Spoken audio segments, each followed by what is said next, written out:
The views expressed in this program are those of the hosts and guests, not Ben West Productions or its broadcasting affiliates. Science, policy, and power. Today, we're joined by a leader who brings all three to the table. State Representative and microbiologist Dr. Jasmine Clark, from the Georgia House to the halls of Congress. She's taken science and service to a whole new level. Roll that intro. I've walked in many shoes, from the pulpit to the prison halls, behind the wheel of a big rig, and now as a medical cannabis patient and an advocate for truth. Some of you know me as Yo, the herbal trucker, but today I'm stepping in as Yo, the concerned citizen.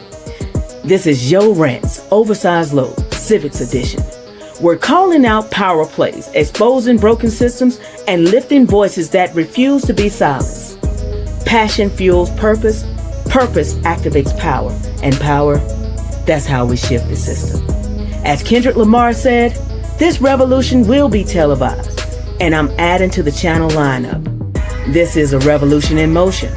This is Yo Rants, Oversized Load, Civics Edition.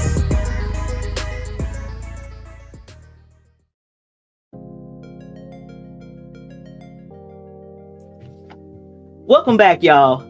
Today's guest is someone who has built her career at the intersection of science, public service, and community. She's a microbiologist, an educator, and a Georgia State Representative, serving District 108. And she brings a fact-driven perspective to some of the most important conversations happening here in our state. She's also stepping into a broader civic role as a candidate for Congress in Georgia's 13th Congressional District. We're grateful to have her here for an educational conversation about leadership, policy, and the realities shaping our communities. Please welcome Dr. Jasmine Clark. Hi. Hey. Oh, wow. Now I just gave that introduction, but I want you to introduce yourself. You know what? I'm gonna flip this over so it looks like I'm talking to you, because you know how it is. So that you can let our audience know about who you are. Go ahead. Absolutely. So my name is Dr. Jasmine Clark. I am the state representative for Georgia's House District 108, which is located in Gwinnett County, so North Metro Atlanta. I've been a state representative since 2018, where I was first elected to bring a science voice to Georgia. That science voice comes from my background in microbiology. I have a PhD in microbiology. I have done research. I'm currently an assistant clinical professor at a local university. And what I wanted to do when I first ran for office was to bring that lens and that perspective to legislating in Georgia. Prior to being elected, I actually led the Atlanta March for Science, where 10,000 people took to the streets to say, we actually do care about science. We actually do care about facts. We actually do care about people making policy based on evidence and data and not just throwing ideology around, no matter whether it's true or not.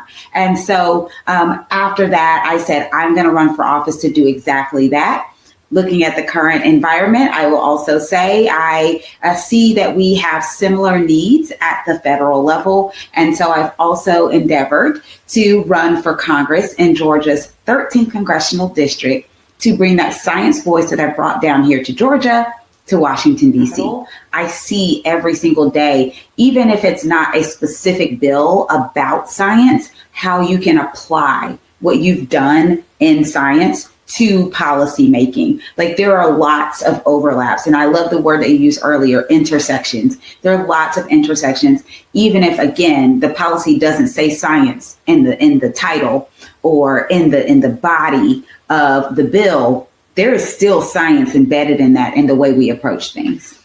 I mean, and not only that, you wear a lot of hats.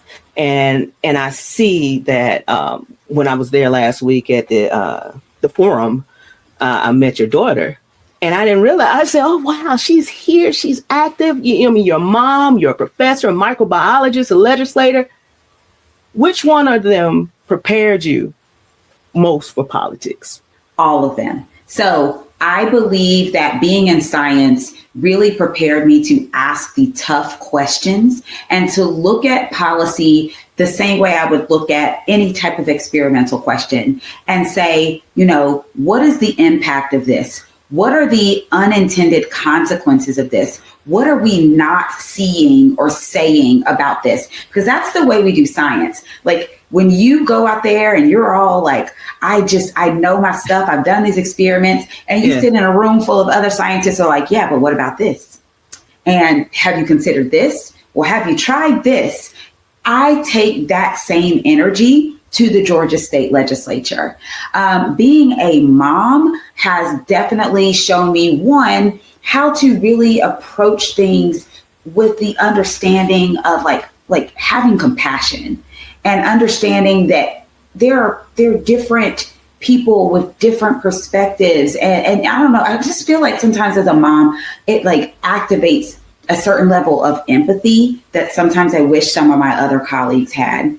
And then being a professor, my whole job is to take complex concepts and break them down to a group of people who, before they walked into the room, they did not know anything about that concept. That is exactly what I do at the state capitol a lot of times, and also what I do in order to bridge the gap between what's happening at the state capitol and what's happening in our community. Because a lot of times people in the community have no idea what bills are being introduced, what those bills are going to do, and they usually don't know until it impacts their life. And so that is why I think being a professor helps me with just being able to break things down the way they need to be broken down. So regular, everyday people who can't read legalese, I can barely read it, but they just want to know, what is this going to do for my household? How is this going to impact my ability to take care of my family? So, yeah, I get it. And when you said that about a lot of people don't know what's really going on, and I initially started being involved with legislation because of my health and the fact that I needed medical cannabis. Before I was working, I was just living my life, and I didn't realize a lot of things was going on. But everybody claims they want leadership rooted in facts until someone shows up with actual data. Yes. That's one thing that you cannot lie is about data.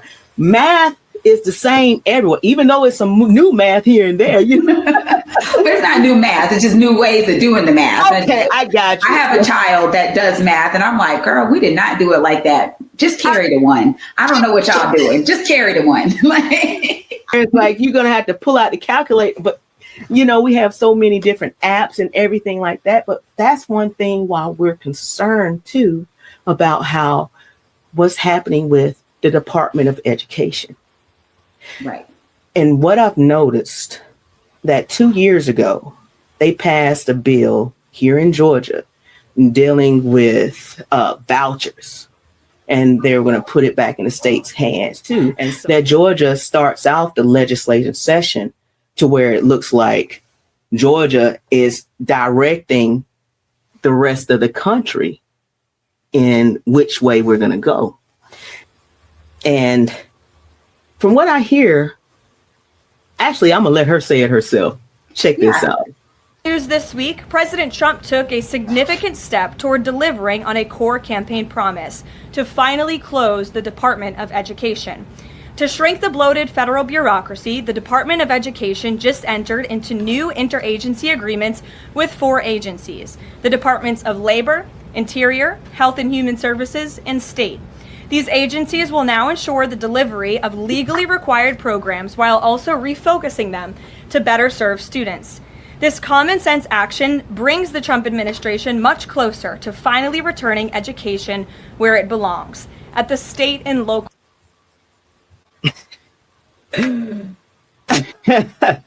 It's tough out here, y'all. So this new policy that they're putting forth basically removes certain degrees from the list of, quote, professional degrees. And this is specifically going to impact the ability for people to get financial aid to pursue these degrees. And so let's be clear. Let's set the stage for where we are as a country. We have a health care professional shortage. We have a shortage of nurses. We have a shortage of physician assistants. And to be clear, we also have a shortage of doctors because we have more doctors retiring than going into the profession, because now even becoming a doctor puts you in a political minefield. So we're in this situation now, and now they're basically trying to say that there are only certain professional degrees that are considered professional degrees, and therefore you cannot get the financial aid for them, which means there's a whole group of people in the population that will no longer be able to afford to become these different professions. Nurse practitioners are extremely important. Physicians assistants are extremely important. We have healthcare deserts right here in the state of Georgia. We literally have like half of our state does not have an OBGYN. Like more than half of the counties in our state do not have an OBGYN.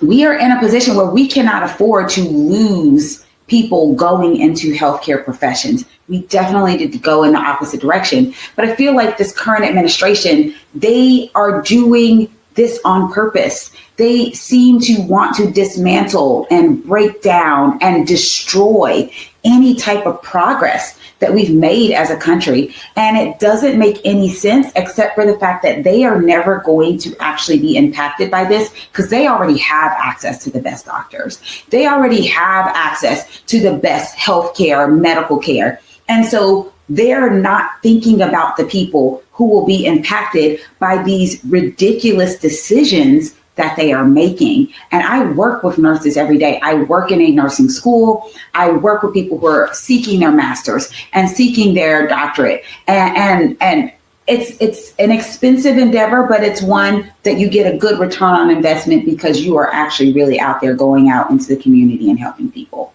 And this administration does not respect people who do those things.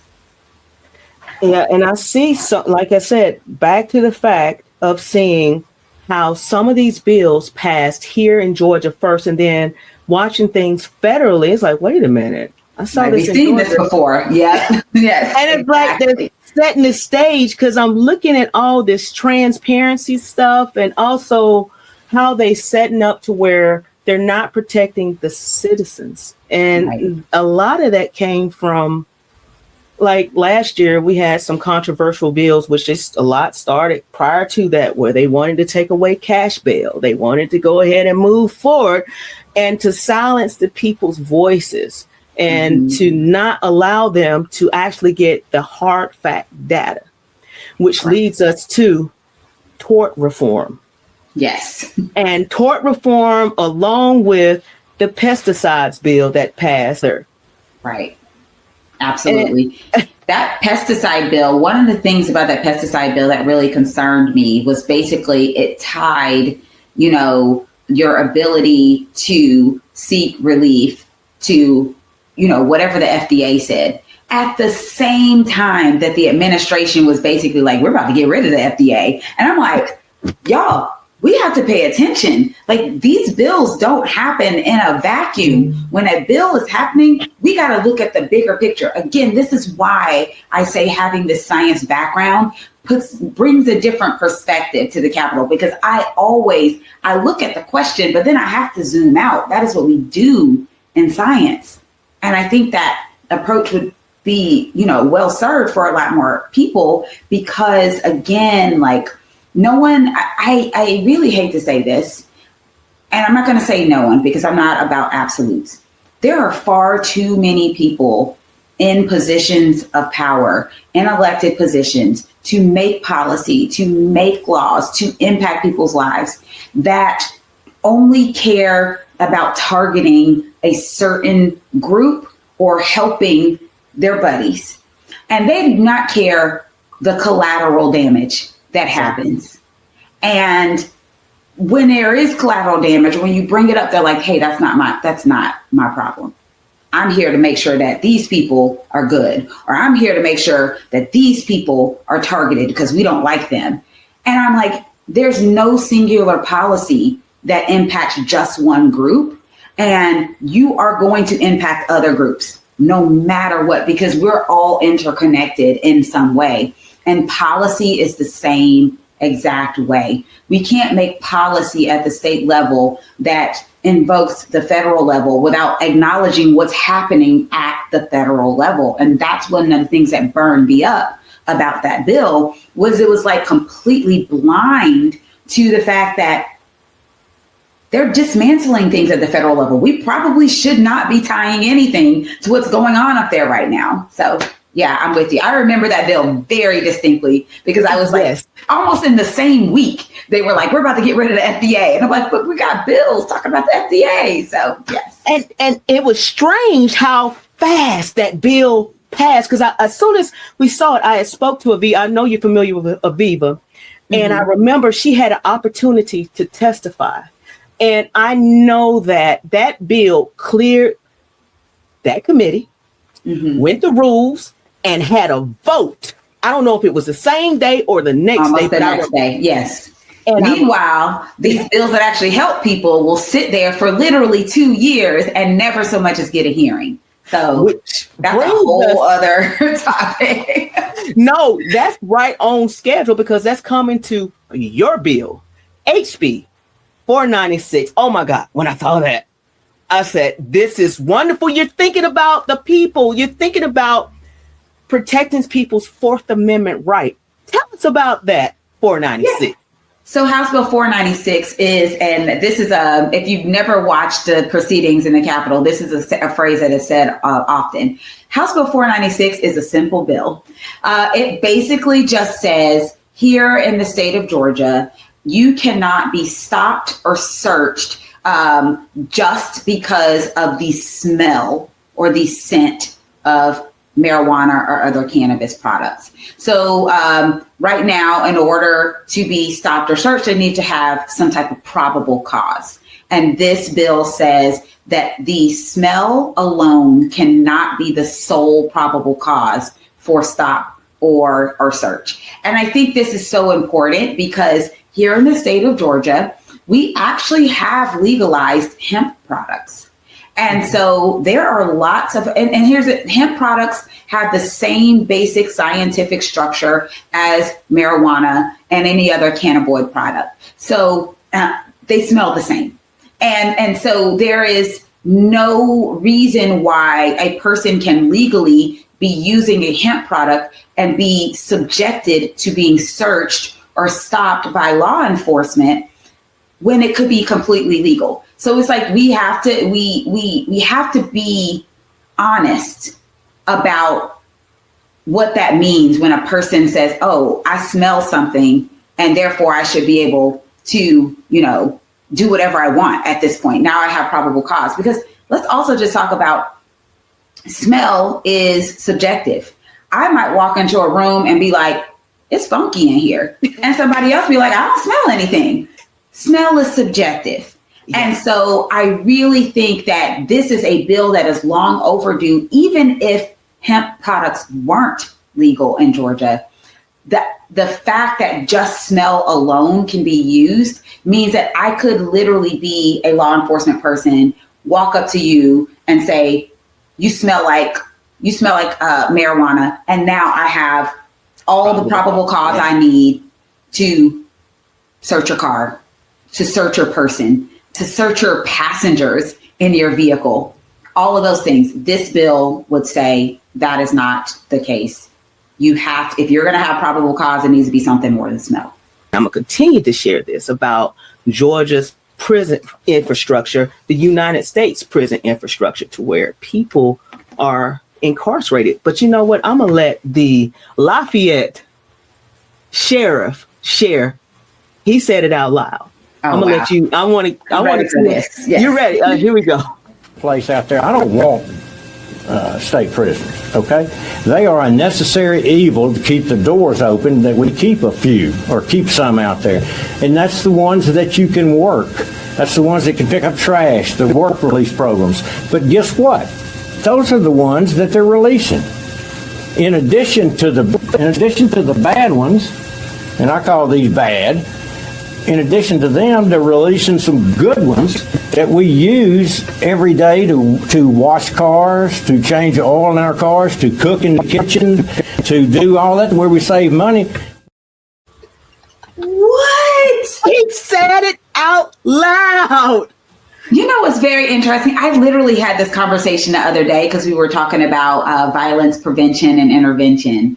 And I swear I had this exact conversation where I said, you know, our prison industry is the reason why it's so difficult to see investment and crime prevention. It is the reason why that every time we move forward in criminal justice reform, someone finds a way to roll it back because of exactly what he just said. I didn't even know this video existed, but he said exactly what I said. I said they are invested in making sure that there are prisoners because those prisoners provide them free labor or very, very inexpensive labor. And they want to make sure that that labor is still available to them.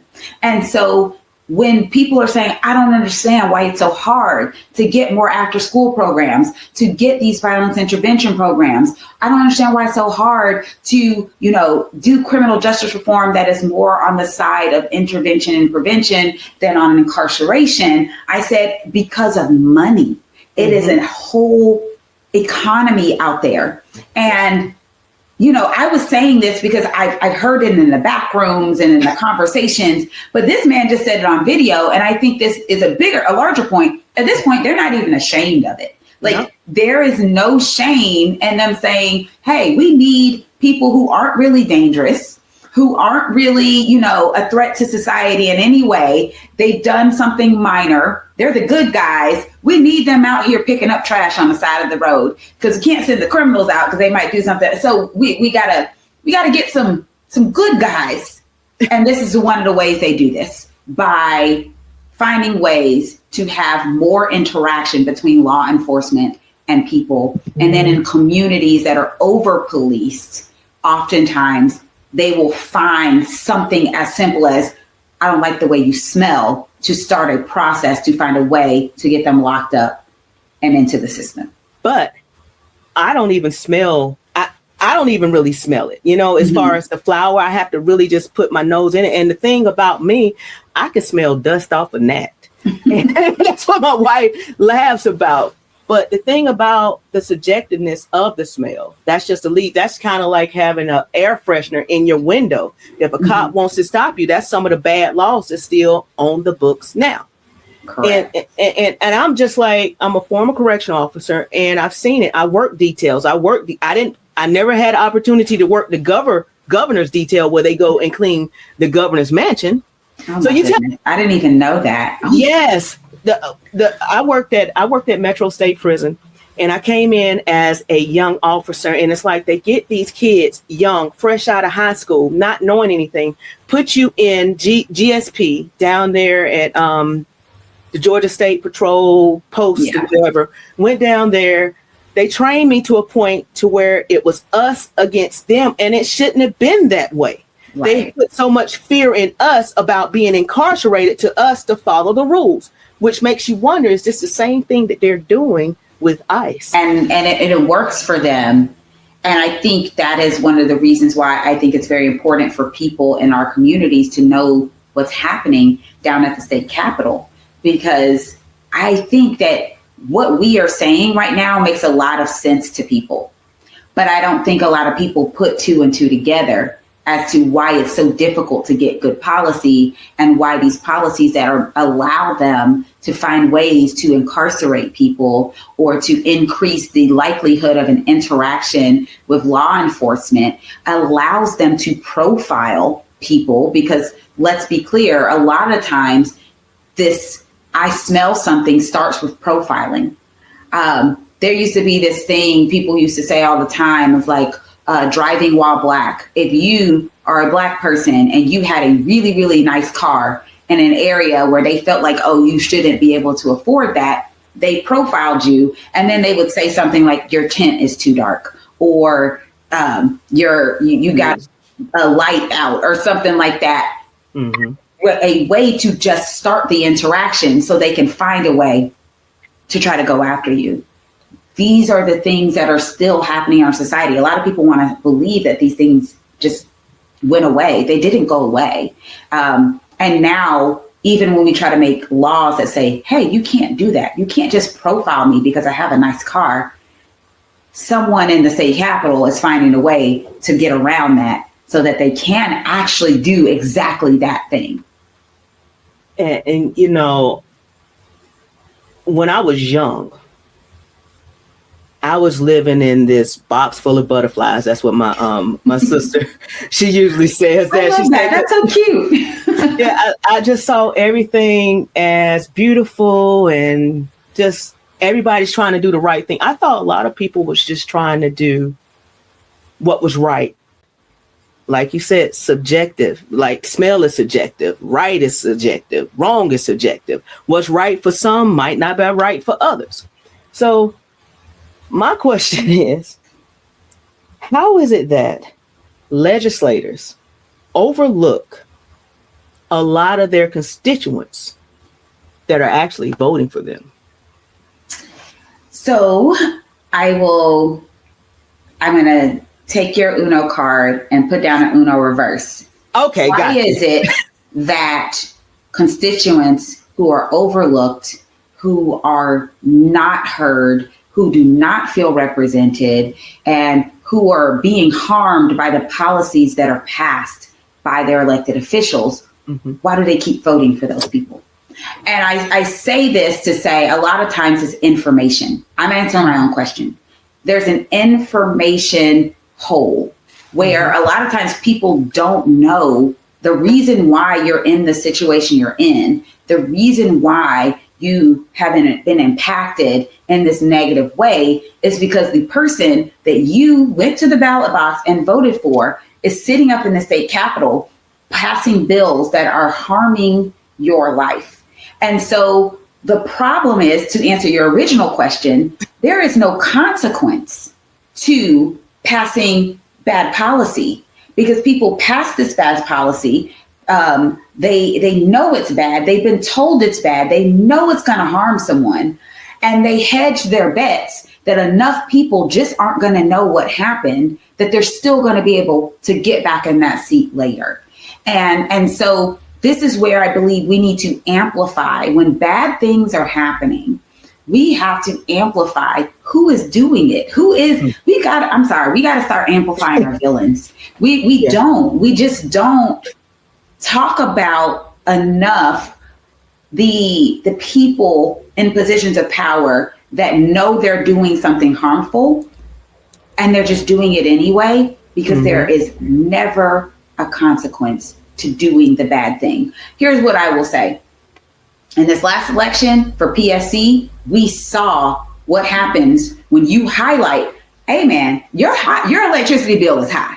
Yeah. And there is a whole group of elected people who determine your electricity bill rates. And so if you don't like that your electricity bill keeps going higher and higher and higher while your paycheck has not moved a bit, then these are the people who are doing it. And these people need to go. That to me was a great example of when you actually tie what is happening to people with who is doing the thing and people are aware, they will actually say, hold up, I don't like this. Because in that race, there were counties that went for Trump by 20 plus points that actually voted in the opposite direction. And maybe that's just because more Democrats went out and Republicans said, you know what, I might not vote for a Democrat, but I'm not going to vote for this Republican that keeps raising my bill either.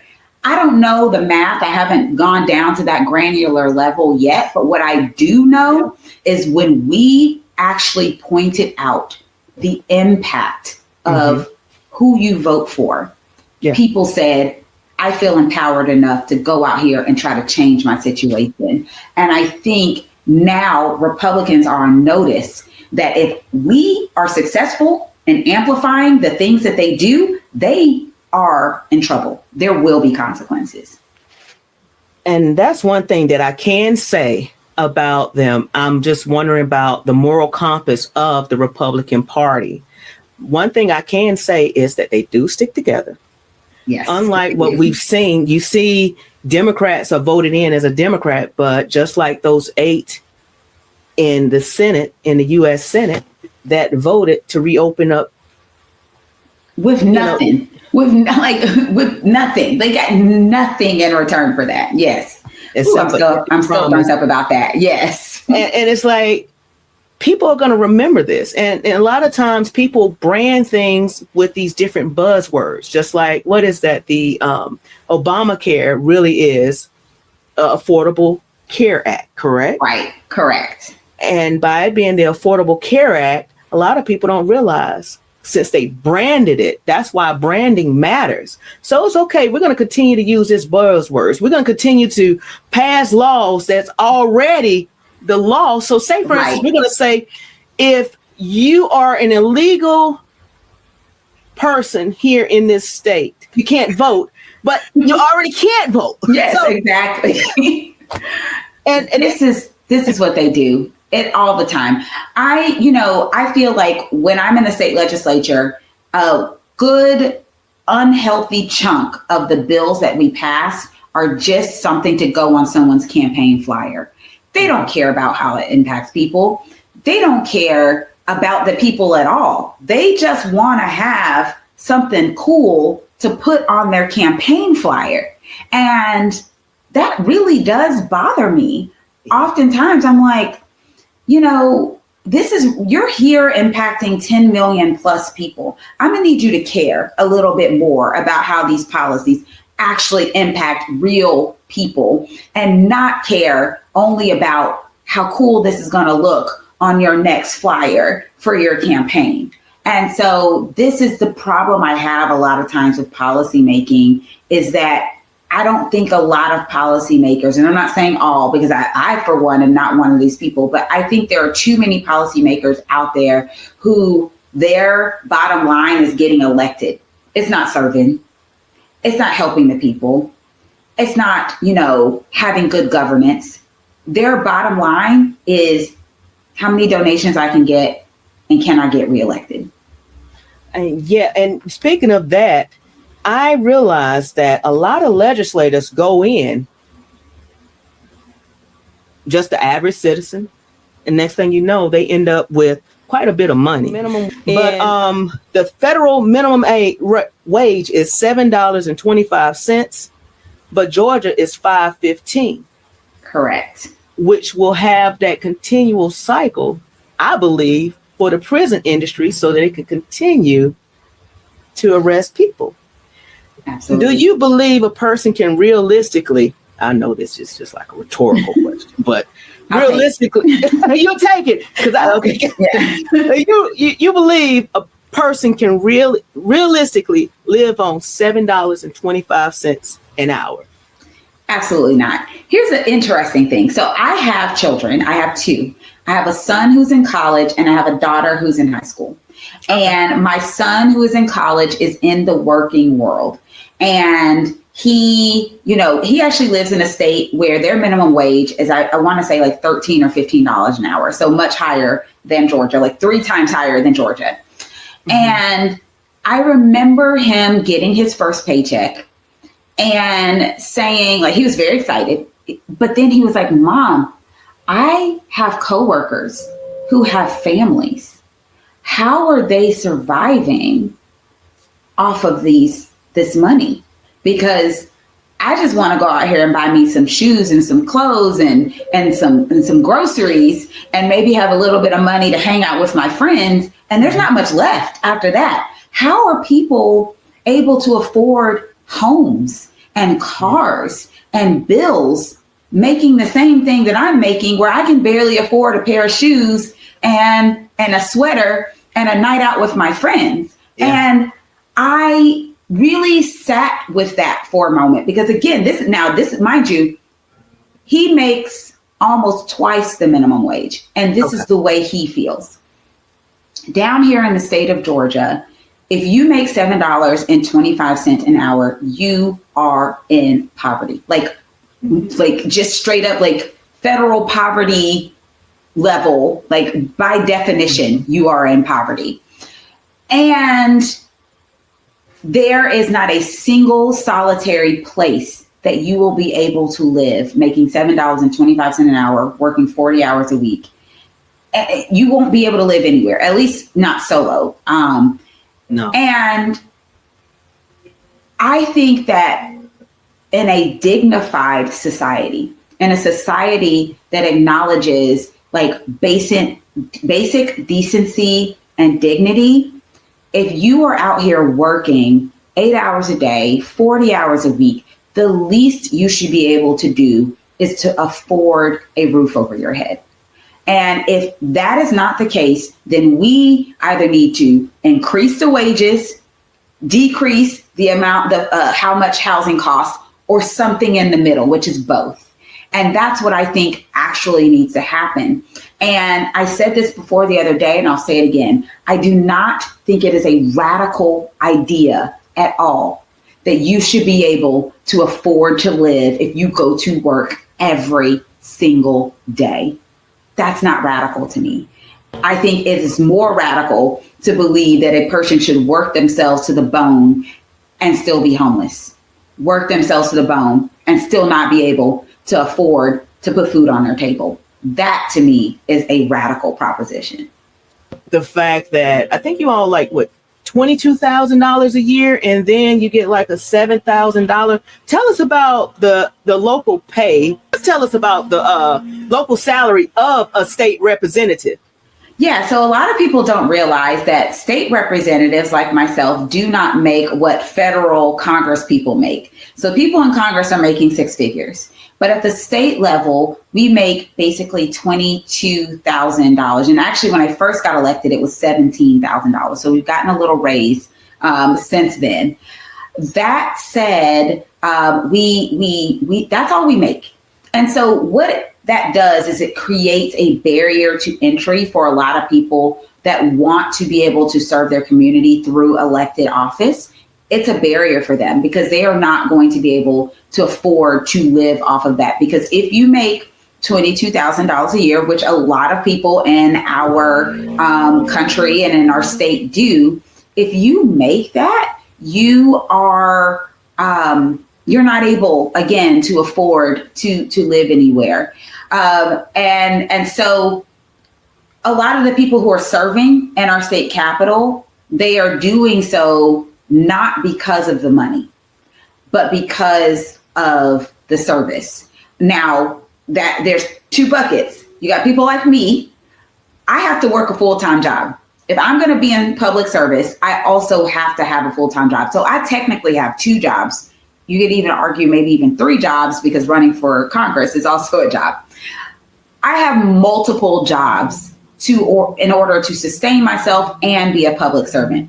There are other people, though, in there that are independently wealthy. That $22,000 that they get, that's just chump change. That's just change in their pocket. And so if we're not careful, a lot of times what you'll see is that our elected positions will be held by those who are wealthy enough to not work and less by those who are feeling the everyday struggles of the people in their community because they are part of that community. They're shopping in the same stores. They're feeling when they get that bill, they feel that bill the way some of my colleagues will never. They probably don't even look at their bills. They got somebody to do that for them. I think that's really important for people to know because I do think it also impacts the type of policy that we get. A lot of times, again, we only get $7,000 in our discretionary budget. And that $7,000 is meant to help us with travel to conferences, but also to pay our staff. So we can only pay our staff up to $7,000 with our discretionary budget. So the way we have to pay our staff is through campaign funds. And the way we get campaign funds is by, calling people, getting donations. But a lot of our campaign funds come from lobbying groups and things like that are like, hey, you need to staff your office. Here's a couple $1,000s to make sure that you're able to do that. But then they circle back around and say, hey, there's this bill that's coming up and I need you to take a look at it. And don't forget those couple $1,000s that we gave you to make sure that you could staff your office so you could actually do this work. So not everyone is going to fall prey or victim to that, but it is a reality that some of them will. And so that's something we also have to think about when we talk about policy and what passes and also what doesn't pass in our state legislature. And so real people, not to say that there aren't real people, but a lot of times they don't know what's going on because they're still just trying to live. So Yeah. that's one thing that we have to continue to try to amplify, to figure out a way to stop the PACs and make sure that we have public servants in the office, in the seat, that works in politics versus a politician doing what they do, because like with the lobbyists, I had said a while back I was going to become a lobbyist. I was thinking, yeah, I'll be a lobbyist, but somebody asked me this question: what type of lobbyist will you be? Because they're different types. Right now, I'm looking for Congress. You flipped a seat, defended it in 4 cycles. You fought redistricting, and now you're running for Congress. Absolutely. Why now? Well, a number of reasons. So the political environment that brought me to run for state level government is the same political environment that we are in right now, except now I feel like it's worse. So, for example, when I first got elected in 2018, I ran on being a science voice for Georgia because science was under attack at the federal level. And I don't know if people remember Kellyanne Conway, where she went around telling people that they could have their alternative facts. And I was like, no, absolutely not. We need some voices in government that are going to stand up for the truth. That's why I got into politics in the first place. Now we've got people like RFK Jr. This man has just completely, in such a short amount of time, dismantled our public health infrastructure in our country. They started out with Elon Musk coming in and just firing everybody without, knowing anything about anything.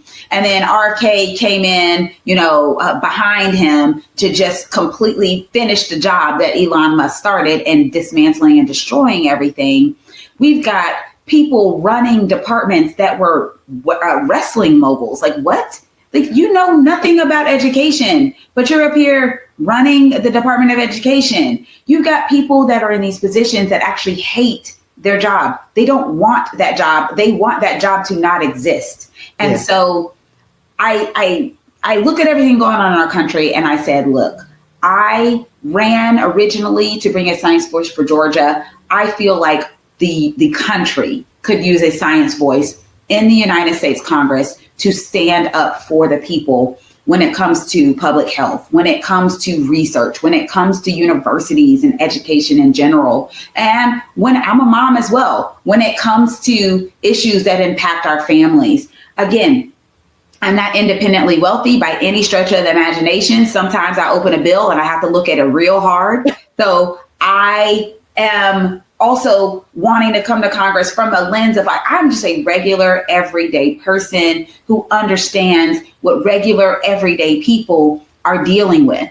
And so I say all that to say I have the legislative track record from down here in the State House. I know the committee structure. I know how bills run. I know the background, the foundational stuff.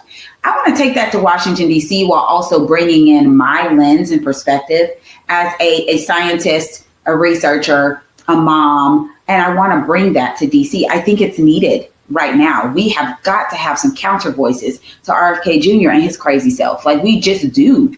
And if I'm elected, I will be the first woman with a science PhD, the first mom with a science PhD, the first Black woman with a science PhD to ever serve in Congress. We've been a country for almost 250 years. It's past time.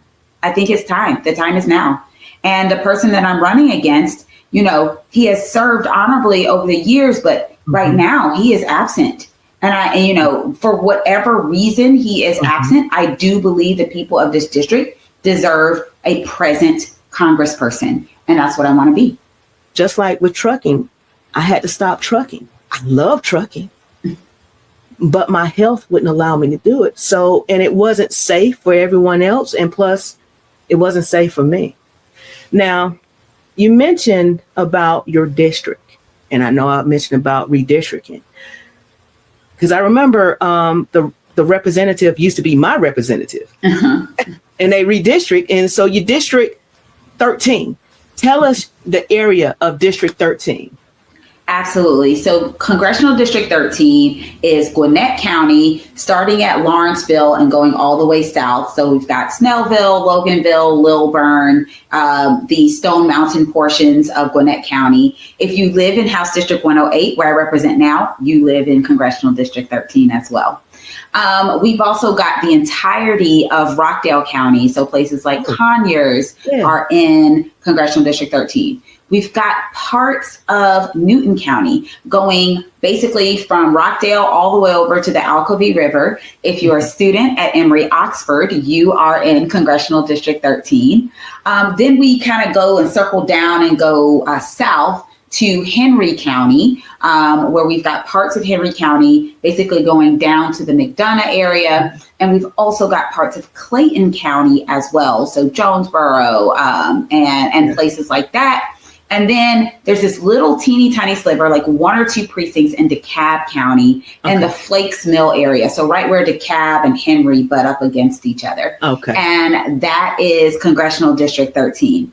So if you live in Georgia, you know that's a crazy design, but that's gerrymandering for you. That's the way they draw these districts in our state. And if you also live in Georgia, you know there are a lot of different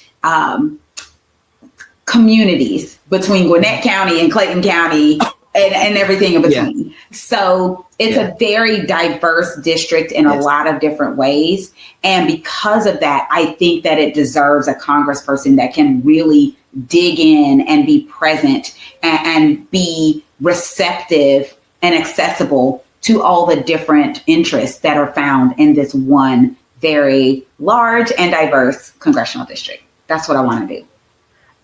And when I first met you, I met you because I know I was at the Capitol, and that's what you said, being present. You're not even my state rep, but I was able to approach you and ask you a question. And I remember the first thing I asked you about was the ADA conditions there at the Capitol. It's not the best thing for people to actually have conditions to come. Right. To get in there. Yeah, absolutely. What do you want voters in District 13 to understand about the power of this seat? Yeah, absolutely. I want people to understand that your congressperson actually works for you, and so you should be able to reach them. I want people to understand that it is the job of your congressperson to, yes, work in Washington, D.C., but also be very available to you right here in Georgia. If you're having issues with your passport, it's your congressperson that can help you get that appointment at the passport office. Oh. If you're having issues with Medicare, it is your congressperson that can help with that. If you're having issues getting a visa or anything dealing with immigration, it is your congressperson that is supposed to help you. But you need to actually know who your congressperson is and how to get in contact with them. And I have talked to way too many people in this district that have said, even when I did reach out and ask them for their help, I never got it.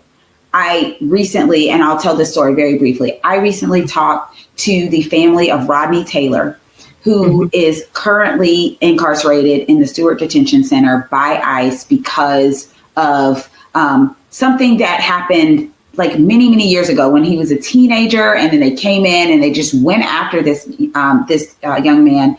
And he's in his, I want to say he's in his 40s now. So I'm talking about like a really long time. Mm-hmm. And the family reached out to every single person that they thought of to reach out. They reached out to John Ossoff. They reached out to Raphael Warnock. And they even reached out to Congressman Hank Johnson. And every single person was like, you actually have to reach out to Congressman Scott because he is your congressman. Now, this is a man who owned a business in Congressman Scott's district, who lived in Congressman Scott's district, who pays his taxes. He did all of these things. They reached out to him in February when he was incarcerated for only 30 days. It is November.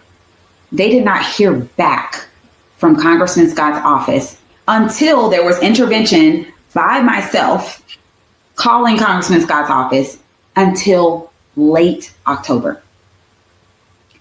That's unsustainable. You cannot do that. There is a person in a detention center that called you in February and you didn't answer until October, and you didn't answer until your political or your campaign opponent, election opponent, reached out to your office and you didn't want to give them the ability to say, oh, I helped. So now you want to help.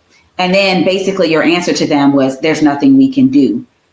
Why would you do that? And people don't deserve that. That's not the way we should run. And so I am like completely dedicated to making sure that my constituent services is extremely robust, because I've had a congressperson with great constituent services, and I've had a congressperson like Congressman Scott who is completely absent.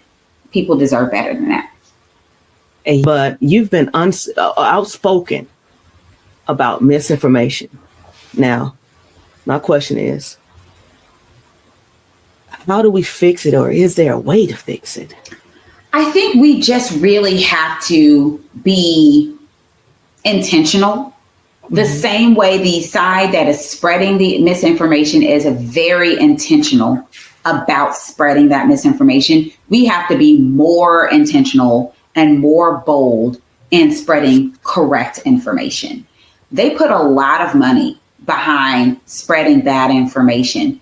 We got to invest in putting just as much money behind good information. But we also need to have the good information. Having a person with a science background who is data-driven, evidence-driven, and a person who has had the opportunity to use that science background to spread the truth. So quickly, my first time as a freshman legislator in the Georgia State Legislature, my first time in the well was to call out Republicans when they lied on a bill, the abortion bill.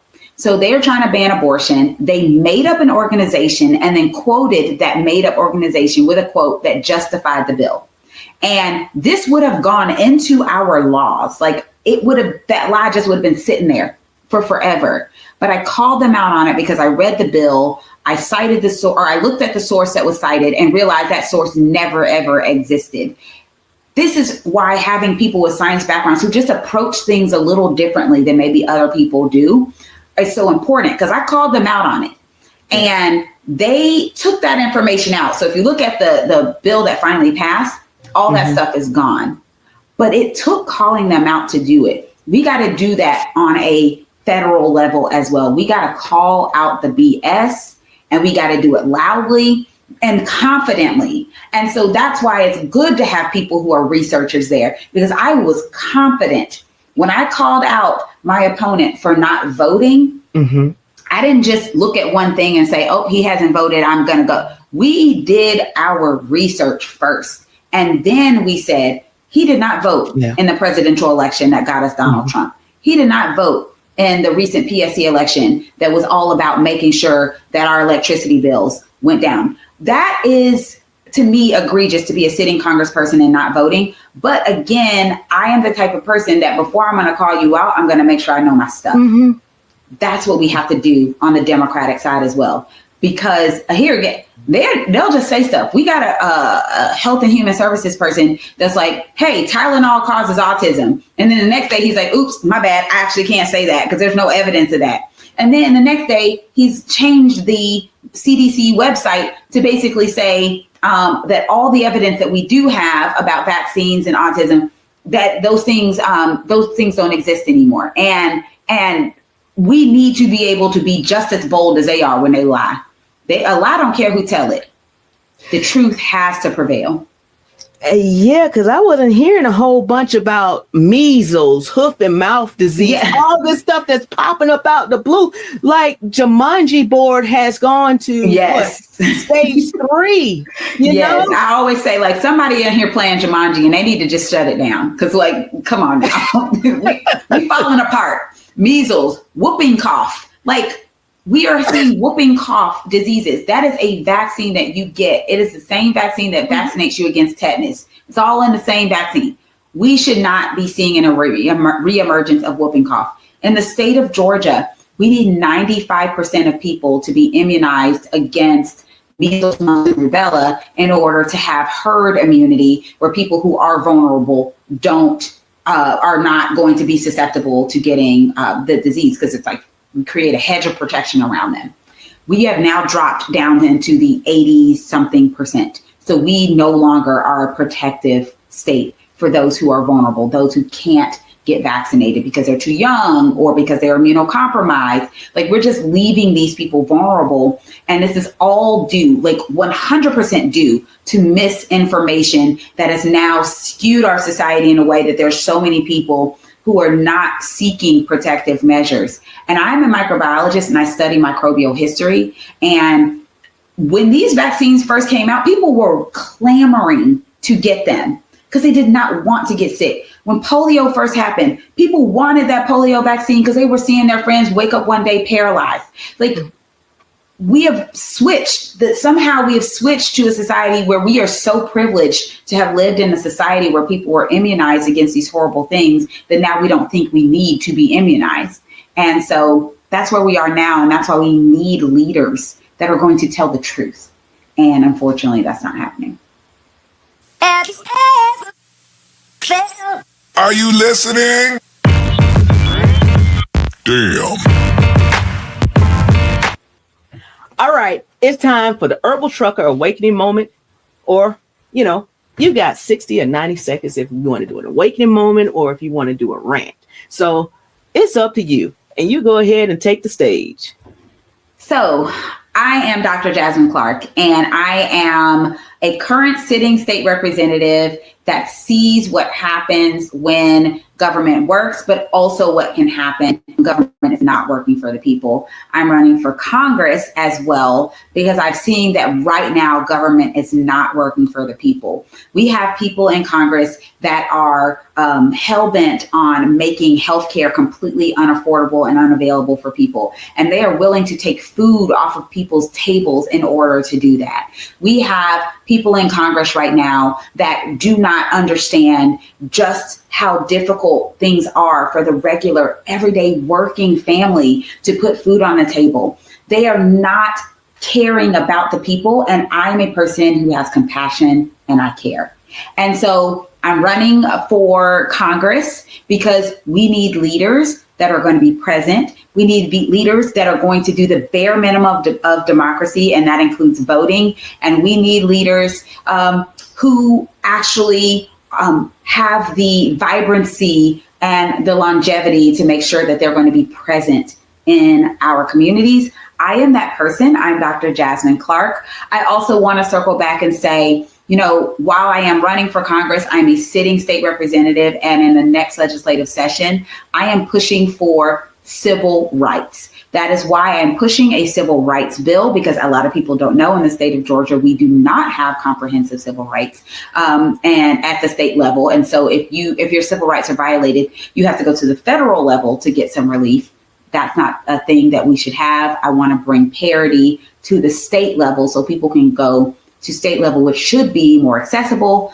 I'm also pushing my no scent bill, or the bill that says that you cannot be searched or stopped strictly because of the quote scent of marijuana by law enforcement. And I am also just pushing for any bills that are going to bring human decency and dignity to our communities. I want safe communities, but I also, and I want to acknowledge that every person deserves respect.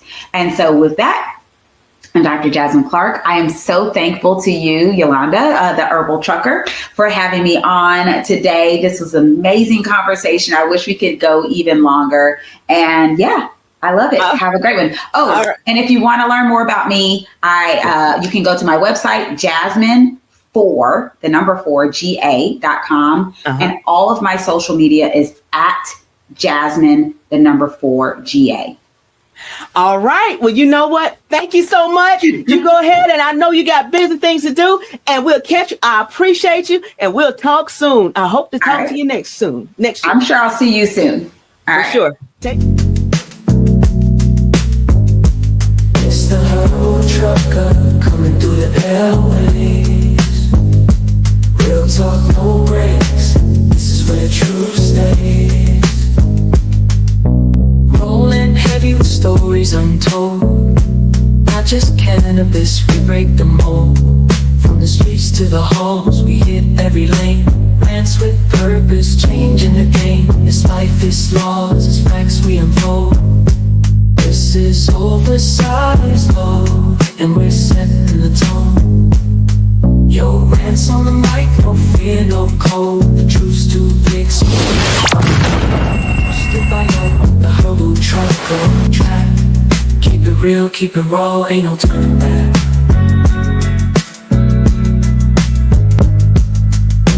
We go beyond green, it's deeper than smoke. Every rant, every guest provokes and evokes.